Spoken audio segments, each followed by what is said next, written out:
മത്തായി 3:11 അപ്പോസ്തല പ്രവൃത്തികൾ 19:4 വായിക്കുമ്പോൾ നമുക്ക് കാണുവാൻ കഴിയുന്നുണ്ട്. നാലാമതോടെ കർത്താവായ യേശു ക്രിസ്തു ശിഷ്യന്മാരെ കൊണ്ട് കഴിപ്പിച്ച സ്നാനവും നമുക്ക് പഠിക്കുവാനുണ്ട്. തന്നിൽ വിശ്വസിച്ചവരെ യേശു ശിഷ്യരെ കൊണ്ട് സ്നാനം കഴിപ്പിച്ചു. യോഹന്നാന്റെ ശുശ്രൂഷയുടെ കാലയളവിൽ തന്നെ ഈ ശുശ്രൂഷ മറുപടിയായി നിവർത്തിച്ചതായിട്ട് നമുക്ക് യോഹന്നാന്റെ സുവിശേഷം 3:22 വായിക്കുമ്പോൾ കാണാൻ കഴിയുന്നുണ്ട്. അഞ്ചാമത് വിശ്വാസ സ്നാനം. ഇന്ന് നാം അനുഷ്ഠിക്കേണ്ട യഥാർത്ഥ ക്രിസ്തീയ ജലസ്നാനം. മർക്കോസ് 16:16 നമ്മുടെ കർത്താവ് തന്നെ പറഞ്ഞല്ലോ, വിശ്വസിക്കുകയും സ്നാനമേൽക്കുകയും ചെയ്യുന്നവർ രക്ഷിക്കപ്പെടും, ഇല്ലാത്തവർ ശിക്ഷാവിധിയിലകപ്പെടുമെന്ന്.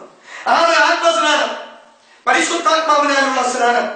മത്തായി 3:11 ലൂക്കോസ് 3:14 നമുക്ക് വായിക്കുവാൻ കഴിയുന്നുണ്ട്. 7 തീയാറുള്ള സ്നാനം. അത് ദൈവജനത്തിന് തീഷ്ണതയേറിയ പരിശുദ്ധാത്മാവിന്റെ പകർച്ച, അല്ലാത്തവർക്ക് നരകാഗ്നിയാകുന്ന ശിക്ഷാവിധി. അപ്പോസ്തല പ്രവൃത്തികൾ 2:1-4 വരെ, മത്തായി 3:11, ലൂക്കോസ് 3:16, മത്തായി 10:28 വായിക്കുമ്പോൾ നമുക്ക് കാണുവാൻ കഴിയുന്നുണ്ട്. 8ാമത് പുനർജന്മ സ്നാനത്തെ കുറിച്ച് നമുക്ക് പഠിക്കുവാനുണ്ട്. വചനത്താലുള്ള കളികൾ. തീത്തോസിന്റെ പുസ്തകം 3ാം വായിക്കുമ്പോൾ അവിടെ അത് കാണുവാൻ കഴിയുന്നുണ്ട്. 9 ക്രൂശുമരണമാകുന്ന സ്നാനം. യേശു കർത്താവ് മാത്രമേറ്റ പീഡാനുഭവങ്ങളാക്കുന്ന സ്നാനം. ലൂക്കോസ് 12:50 നമുക്ക് വായിക്കാൻ കഴിയുന്നുണ്ട്. 10ാമത് മരിച്ചവർക്ക് വേണ്ടിയുള്ള സ്നാനം. അതായത് ആദിമകാലത്ത് ദൈവസഭയിൽ രക്ഷിക്കപ്പെട്ട ഒരാൾ സ്നാനമേൽക്കുവാൻ സാധിക്കാതെ മരിച്ചുപോയാൽ പകരം അയാൾക്ക് വേണ്ടി മറ്റൊരാൾ ഏറ്റിരുന്ന ഒരുതരം തെറ്റായ പ്രതിപുരുഷ സ്നാനം അത്രേ 1 Corinthians 15 നമുക്ക് വായിക്കാൻ കഴിയുന്നുണ്ട്. ഇവയിൽ വിശ്വാസ സ്നാനത്തിന്റെ പ്രാധാന്യം, അർത്ഥം മുതലായവ അർക്കമിട്ട് വിശുദ്ധ വേദപുസ്തകത്തിലൂടെ പരിശുദ്ധാത്മാവ് തന്റെ ഭക്തന്മാരിലൂടെ നമ്മെ പഠിപ്പിക്കുന്നുണ്ട്. ദൈവത്തിന് സ്തോത്രം. ഹല്ലേലൂയ. സ്നാനം അത് ദൈവത്തിന്റെ കൽപ്പനയാണ്. മറ്റ് എല്ലാ കൽപ്പനകളെയും പോലെ നമുക്കറിയാം. ക്രിസ്ത്യ ലോകത്തിൽ എത്ര കൽപ്പന ഉണ്ട് എന്ന് ചോദിച്ചാൽ ആളുകൾ ദൈവത്തിൽ പറയും 10 കൽപ്പന ഉണ്ട് എന്ന്. സൺഡേ സ്കൂൾ വിദ്യാർത്ഥിയോട് ചോദിച്ചാലും പറയും 10 കൽപ്പന ഉണ്ട് എന്ന്. ബാക്കി കൽപ്പനകൾ തന്നിട്ടുള്ളത് നമുക്ക് ആർക്കും അറിയില്ല. വേദപുസ്തകത്തിൽ ധാരാളം കൽപ്പനകളുണ്ട്. എന്നാൽ രാജകീയ പ്രമാണം 10 എന്ന് വ്യക്തമായി നമ്മൾ തീരുമാനം പഠിപ്പിക്കുന്നുണ്ട്. അതാണ് 10 കൽപ്പനകളെന്ന് നമ്മൾ പഠിച്ചിരിക്കുന്നത്. എന്നാൽ നമ്മുടെ കർത്താവ് യേശു ക്രിസ്തു പറഞ്ഞു, ഞാൻ പുതിയൊരു കൽപ്പന നിങ്ങൾക്ക് തരുന്നു. നിങ്ങൾ തമ്മിൽ സ്നേഹിക്കാതെ, ദൈവത്തിന്റെ കൽപ്പനയാണ്. തമ്മിൽ സ്നേഹിക്കുക എന്നുള്ളത് ദൈവത്തിന്റെ കൽപ്പനയാണ്. അതുപോലെ സ്നാനമേൽക്കുക എന്നുള്ളത് കർത്താവായ യേശു ക്രിസ്തു വിശ്വസിച്ച് ദൈവത്തിന്റെ അടുത്ത് വന്നിരിക്കുന്ന ദൈവത്തിന്റെ പ്രിയമക്കൾക്ക് ദൈവം കൊടുക്കപ്പെട്ട ഒരു കൽപ്പനയാണ് സ്നാനം. നാം വിശുദ്ധ മത്തായി സുവിശേഷം 28ാം അധ്യായം വായിക്കുമ്പോൾ നമുക്ക് അവിടെ വ്യക്തമായി പഠിക്കുവാൻ കഴിയുന്നുണ്ട്. മത്തായി സുവിശേഷത്തിന്റെ ഒടുവിലത്തെ ഭാഗം 19-20 വാക്യം വായിക്കുമ്പോൾ 28:19 ആകയാൽ നിങ്ങൾ പുറപ്പെട്ട് പിതാവിന്റെയും പുത്രന്റെയും പരിശുദ്ധാത്മാവിന്റെയും നാമത്തിൽ സ്നാനം കഴിപ്പിച്ച് ഞാൻ നിങ്ങളോട് കൽപ്പിച്ചതൊക്കെ പ്രമാണിപ്പാതക്കണം. നോക്കുക, സ്നാനം ദൈവത്തിന്റെ കൽപ്പന എന്ന് നമുക്ക് കാണുവാൻ കഴിയുന്നുണ്ട്. 2, സ്നാനം ദൈവത്തിന്റെ ആലോചനയാണ്. നാം വിശുദ്ധ ലൂക്കോസ് സുവിശേഷം 7ാം അധ്യായത്തിന്റെ അതിന്റെ 29-30 വാക്യം വായിക്കാൻ ശ്രദ്ധിക്കുക. എന്നാൽ ജനമൊക്കെയും ചുങ്കക്കാരും കേട്ടിട്ട് യോഹന്നാന്റെ സ്നാനം ഏറ്റതിനാൽ ദൈവത്തെ നീതീകരിച്ചു. എങ്കിലും പരീശന്മാരും ന്യായശാസ്ത്രന്മാരും അവനാൽ സ്നാനമേൽക്കാതെ ദൈവത്തിന്റെ ആലോചന തങ്ങൾക്ക് വ്രതമാക്കി കളഞ്ഞു. അപ്പോൾ സ്നാനം ദൈവത്തിന്റെ ആലോചനയാണ്. 3ാമത് വായിക്കുമ്പോൾ സ്നാനം ദൈവത്തിന് സ്തോത്രം, ദൈവനീതി നിവർത്തിക്കുവാനും ദൈവപ്രസാദം ഉണ്ടാകുവാനുമാണ്. നോക്കുക, യോഹന്നാൻ സ്നാപകന്റെ കൈക്കീഴിൽ സ്നാനം സ്വീകരിക്കാൻ നമ്മുടെ കർത്താവായ യേശു ക്രിസ്തു വന്നു നിൽക്കുമ്പോൾ യോഹന്നാൻ സ്നാപകൻ പറയുന്നു, ഇല്ല, ഒരു കാലം വരുത്, നിന്നെ സ്നാനം സ്വീകരിക്കുക, അതാണ് എനിക്ക് ആവശ്യം. അപ്പോൾ യേശു പറഞ്ഞു, അങ്ങനെയല്ല, ഇപ്പോൾ സമ്മതിക്ക, സകല നീതിയും ഇതുപോലെ നിവർത്തിക്കപ്പെടണമെന്ന്. അപ്പോൾ സ്നാനം ദൈവത്തിന്റെ നീതി നിവർത്തിക്കപ്പെടുക എന്നുള്ളതാണ്. അടുത്തത് വായിക്കുമ്പോൾ സ്നാനം യേശുവിന്റെ മരണ അടക്ക പുനരുത്ഥാനങ്ങൾ പങ്കാളികളാക്കുന്നതിനാണെന്ന് റോമാലേഖനം 6:3-4 വാക്യങ്ങൾ, കൊലോസ്യർ 2:12 വായിക്കുമ്പോൾ നമുക്ക് കാണുവാൻ കഴിയുന്നുണ്ട്. വീണ്ടും തിരുവചനം വായിക്കുമ്പോൾ സ്നാനം ഇസ്രായേൽ മക്കൾ സമുദ്രത്തിൽ സ്നാനമേറ്റ് മോശയോട് ചേർന്നതുപോലെ സ്നാനം സ്വീകരിച്ച് യേശുവിനോട് ചേരുന്നതാണ് സ്നാനത്താലുള്ളതാകുന്ന ആത്മീയ അന്തരീക്ഷം. സ്നാനം യേശുവിനോട് ചേരുവാനാണ്. വീണ്ടും വേദപുസ്തകം വായിക്കുമ്പോൾ ഗലാത്യർ 3:27 വായിക്കുമ്പോൾ നമുക്ക് കാണുവാൻ കഴിയുന്നത് സ്നാനം ക്രിസ്തുവിനെ ധരിക്കുന്നതാണ്. ദൈവത്തിന്റെ സ്തോത്രം. ക്രിസ്തുവിനെ ധരിക്കുവാനാണ് നാം സ്നാനം സ്വീകരിക്കുന്നത്. പിന്നെയും അപ്പോസ്തല പ്രവൃത്തി 22:18 വായിക്കുന്നത് സ്നാനം പാപങ്ങളെ കഴുകിക്കളയാണ്. ഈ വേദഭാഗങ്ങൾ ഓരോന്നും എടുത്ത് വായിക്കുകയാണെങ്കിൽ നമുക്കെല്ലാം അവിടെ പഠിക്കുവാൻ കഴിയുന്നുണ്ടോ. വീണ്ടും സ്നാനത്തെ കുറിച്ച് അപ്പോസ്തല പ്രവൃത്തി 2ാം അധ്യായം അതിന്റെ 38 വായിക്കുമ്പോൾ കാണുവാൻ കഴിയുന്നു. യേശുക്രിസ്തുവിന്റെ നാമത്തിൽ സ്നാനം കഴിപ്പിൻ, അപ്പോൾ പരിശുദ്ധാത്മാവെന്ന ദാനം നിങ്ങൾക്ക് ലഭിക്കും. എന്തിനാണ് സ്നാനം? പരിശുദ്ധാത്മാവെന്ന ദാനം ലഭിക്കുക. ഹല്ലേലൂയ, സ്തോത്രം. അപ്പോൾ സ്നാനത്താൽ പരിശുദ്ധാത്മാവെന്ന ദാനം ലഭിക്കുന്നു. മത്തായി സുവിശേഷം 22 വായിക്കുന്നത് സ്നാനത്താൽ നാം യേശുവിന്റെ ശിഷ്യന്മാരായിത്തീരുന്നു. വീണ്ടും നാം വായിക്കുമ്പോൾ 1 പത്രോസ് 3:20 കാണുന്നത് സ്നാനം നോഹയുടെ കാലത്ത് 8 പേർ വെള്ളത്തിൽ കൂടി രക്ഷ പ്രാപിച്ചതുപോലെ ന്യായവിധിയിൽ നിന്ന് രക്ഷപ്പെടുവാനാണ്, രക്ഷിക്കപ്പെടുവാനാണ്, രക്ഷ പ്രാപിപ്പാനാണ് സ്നാനം എന്നിവിടെ കാണുവാൻ കഴിയുന്നുണ്ട്.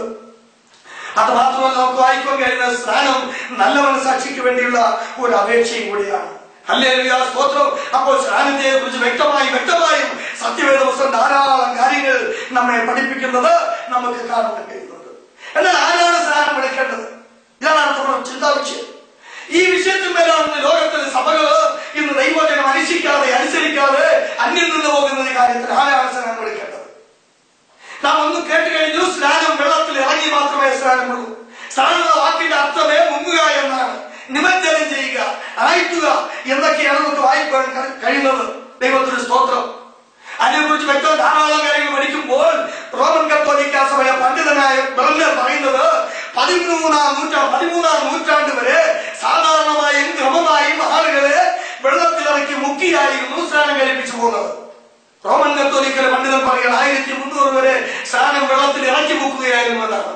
എന്നാൽ 1311 രാവന്നായിൽ വെച്ച് നടന്ന ചർച്ച കൗൺസിൽ ഭയങ്കരമായ പ്രശ്നങ്ങളും പ്രതികൂലങ്ങളും വാദപ്രതിവാദങ്ങൾക്ക് ഒടുവിൽ അന്നത്തെ പട്ടക്കാർക്ക് അനുകൂലമായ സാഹചര്യം വേണമെന്ന് പറഞ്ഞിട്ട് ഇന്ന് എപ്പിസ്കോപ്പൽ സഭകൾ നടത്തി വരുന്നത് പോലെ ഒലിയൊഴിച്ചും തളിച്ചുമൊക്കെ സ്നാനം നടപ്പിലായി. 1300 ശേഷമാണ് ഇങ്ങനെ ഒരു സംഭവത്തെ കുറിച്ച് പഠിപ്പിക്കുന്നത്. ദൈവത്തിന് സ്തോത്രം. മുക്കുക എന്നുള്ളത് ധാരാളം കാണാൻ കഴിയുന്നുണ്ട്. സ്നാനത്തെ കുറിച്ച് ധാരാളം കാര്യങ്ങൾ പഠിക്കാൻ കഴിയുന്നുണ്ട്. തിരുവചനത്തിൽ പഠിക്കാൻ കഴിയുന്നു. ചരിത്രകാരന്മാർ പറയുന്നു സ്നാനത്തിന് ഗ്രീക്കിൽ ബാപ്റ്റിസം നമ്മൾ നേരത്തെ പഠിച്ചു കഴിഞ്ഞല്ലോ. അതിന് നിമജ്ജനം, മുഴുകൽ, മുക്കുക എന്നീ അർത്ഥങ്ങളാണ് ഉള്ളത്. ചരിത്രകാരനായ ജോസിഫസ് പറയുന്നത്, യഹൂദ ചരിത്രകാരനാണ്, താൻ പറയുന്നത് അദ്രിയാറ്റിക് കടലിൽ ഒരു കപ്പൽ മുങ്ങി താഴുന്നതിന് ഈ ബാപ്റ്റിസോ എന്ന വാക്കാണ് ഉപയോഗിച്ചിരിക്കുന്നത്. ശ്രദ്ധിക്കുക, അദ്രിയാറ്റിക് കടലിൽ ഒരു കപ്പൽ മുങ്ങി താഴുന്നതിന് അവിടെ തന്റെ ചരിത്രത്തെ താഴ്പ്പെടുത്തിയിരിക്കുന്ന വാക്ക് ബാപ്റ്റിസോ എന്നാണ്. അപ്പൊ മുങ്ങുക എന്നാണ്. തളിക്കുക എന്നോ കോഴി ഒഴിക്കുക എന്നോ അവിടെ രേഖപ്പെടുത്തിയിട്ടില്ല. ഇനി ഹെറോഡോസ് പറഞ്ഞ പഴയ ഒരു ചരിത്രകാരൻ ഈജിപ്തുകാരെ കുറിച്ച് പറയുമ്പോൾ അവർ പന്നിയെ തൊട്ടാൽ ആറ്റിൽ പോയി വസ്ത്രത്തോടുകൂടി ആസകര മുങ്ങുമാറ് കുളിച്ചു കയറണമെന്ന് കൊടുത്തിരിക്കുന്ന വാക്ക് ബാപ്റ്റിസോ എന്ന വാക്കാണ്. അപ്പൊ നോക്കണം, ശരീരവാസകര മുങ്ങുക എന്നാണ്. അവർ വസ്ത്രത്തോട് മുങ്ങുക പദമാണ്. ഇനി സാഗ്ലി എന്ന് പറയുന്ന 1ാം നൂറ്റാണ്ട് ജീവിച്ചിരുന്ന ചരിത്രകാരൻ പറഞ്ഞത്, നിങ്ങൾ സ്നാനവെള്ളത്തിൽ മുക്കപ്പെടുമ്പോൾ ക്രിസ്തുവിന്റെ മരണത്തിലേക്ക് പ്രവേശിക്കുന്നു എന്നാണ് ആ ചരിത്രകാരൻ രേഖപ്പെടുത്തിയിരിക്കുന്നത്. സ്നാനം എന്ന വാക്കിന് അർത്ഥം മുക്കുക, നിമജ്ജനം ചെയ്യുക, ആഴ്ത്തുക എന്നല്ലാതെ മറ്റൊരു വാക്കേ ഇല്ല. അത് കോഴി ഒഴിക്കുക, തളിക്കാൻ യാതൊരു വാക്കില്ല. വിശുദ്ധ സാക്ഷ്യം പറയുന്നില്ല. ഇനി എബ്രായ ഭാഷയിൽ കാണാൻ കഴിയുന്നത് തവേൽ എന്ന വാക്കാണ് കൊടുത്തിരിക്കുന്നത്. അതിനർത്ഥം മുക്കുക, ആഴ്ത്തുക, നിമജ്ജനം ചെയ്യുക എന്നാണ്. ബാപ്റ്റിസം കേട്ടുകഴിഞ്ഞല്ലോ, ഗ്രീക്കിൽ അതിന് തന്നെയാണ് അർത്ഥം. ഇനി ബാപ്റ്റിസം ഇംഗ്ലീഷ് നോക്കിയാൽ മുക്കുക എന്നാണ് അർത്ഥം. സുറിയാനി ഭാഷയിലെ മാമോദീസയുടെ അർത്ഥം ആഴ്ത്തുക, നിമജ്ജനം ചെയ്യുക, മുക്കുക എന്നാണ്. ഇങ്ങനെ ചരിത്രകാരന്മാരും ഇന്നത്തെ ഭാഷകളും സാക്ഷി നിർത്തുന്നു, സ്നാനം മുക്കുക എന്നാണ്. ദൈവത്തിന് സ്തോത്രം. ഹല്ലേലൂയ. അല്ലാതെ സ്നാനത്തിന് മറ്റൊരു വാക്കേ ഇല്ല. എൻസൈക്ലോപീഡിയ പഠിക്കുമ്പോൾ ബാപ്റ്റിസം എന്ന പദം മുങ്ങുക, മുക്കുക എന്ന അർത്ഥം വരുന്ന ബാപ്റ്റിസോ എന്ന ഗ്രീക്ക് വാക്കിൽ നിന്ന് ഉത്ഭവിച്ചതാണ്. ആ അനുഷ്ഠാനത്തിന്റെ സാധാരണ രീതി നിമജ്ജനമാവാ, മുഴുകൽ എന്നാണ് എൻസൈക്ലോപീഡിയയിൽ രേഖപ്പെടുത്തിയിരിക്കുന്നത്. അവിടെ പഠിക്കുമ്പോൾ കാണാൻ കഴിയുന്നുണ്ട്. ഇനി എഡിൻബർഗ് എൻസൈക്ലോപീഡിയ പറയുന്നത് സ്കോട്ട്ലൻഡിൽ നവീകരണ കാലം വരെ തണുപ്പ് സ്നാനം നടപ്പിലായിരുന്നില്ല. അതുവരെ മുക്കിയാണ് സ്നാനപ്പെടുത്തിയിരുന്നത്. ഇംഗ്ലണ്ടിൽ തന്നെ എഡ്വേർഡ് 6ാമന്റെ കാലത്ത് പോലും സാധാരണ മുങ്ങൽ സ്നാനമായിരുന്നു നിലവിലുള്ളത് എന്ന് എഡിൻബർഗ് എൻസൈക്ലോപീഡിയ സാക്ഷ്യം വഹിക്കുന്നു. ദൈവത്തിന് സ്തോത്രം. ഇനി ചൈൽബേഴ്സ് എൻസൈക്ലോപീഡിയ നമ്മൾ പരിശോധിക്കുമ്പോൾ ആദിമസഭയിൽ സ്നാനത്തിന്റെ രീതി നിമജ്ജനമായിരുന്നു. അതിന് 2ഉം 3ഉം നൂറ്റാണ്ടുകളിൽ വലിയ സ്നാന തൊട്ടികൾ കെട്ടിയിരുന്നു. മാത്രമല്ല നവീകരണ കാലം വരെ ഇംഗ്ലണ്ടിലും ഇതേ രീതിയിലാണ് സ്നാനം കൊടുത്തിരുന്നത് എന്ന് ചേംബേഴ്സ് എൻസൈക്ലോപീഡിയ രേഖപ്പെടുത്തിയിരിക്കുന്നു. ഈ എൻസൈക്ലോപീഡിയ അമേരിക്ക പഠിക്കുമ്പോൾ ബാപ്റ്റിസമായത് മുക്കുക എന്ന പദം ബാപ്റ്റിസോ എന്ന ഗ്രീക്ക് വാക്കിൽ നിന്നുള്ളതാകുന്നു. അപ്പോസ്തലന്മാരുടെ കാലത്ത്